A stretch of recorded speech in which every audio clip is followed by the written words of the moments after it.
ơi ơi Xài nhập phật cũng chưa? lấy đầy tiền đó là ơi ơi Nhưng mà giờ dùng nên không tôi nho nó là như cô xả là nó nhó cứ suốt luôn mà như chỉ lò như mỏ tôi nhá nè. đàn Vậy nó nè. Nghe nhọn xíu dạ có lên nè con sẽ đứng kia. Nó không lọ. Dạ.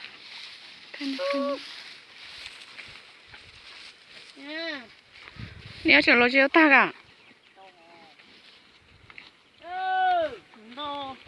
Chả nhung nó rớt hả?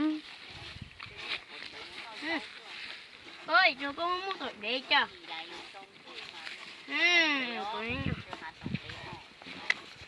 Nó nhọn xíu mà. Đúng không hả? Nè có đi hả? Phở. Nếu nhọn cho nó anh em một tuổi. Nó mỏ nó tốt tuổi.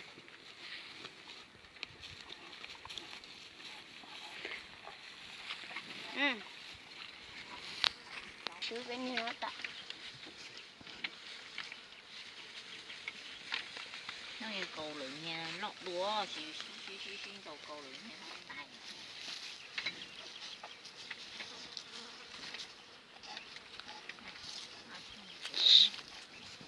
xá tà xa có những chuyện trả sẽ bị bỏ lư rồi tao mình gì cho lọ Chỗ cho hai chỗ công cán đó rồi còn sao? Đó là lọt nhỏ rồi. từ đây đánh chưa phú không này hình suy bị cho on nào là Nghe nhỏ có sợ không chịu lử cho nó.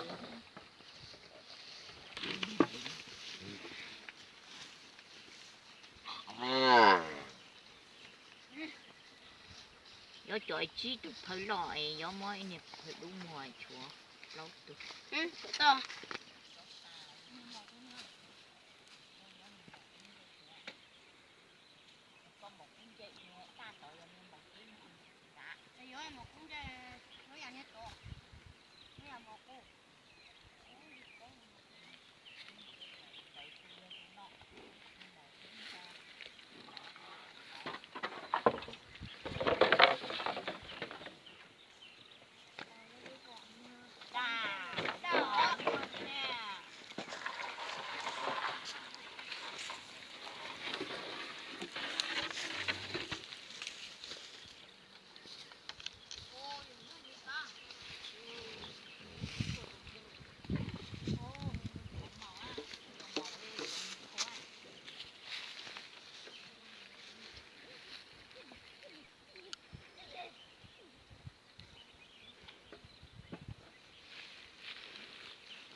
tôi chẳng ăn nổi chứ chung mà Ăn làm chuẩn đâu rồi nó nghe nhiều.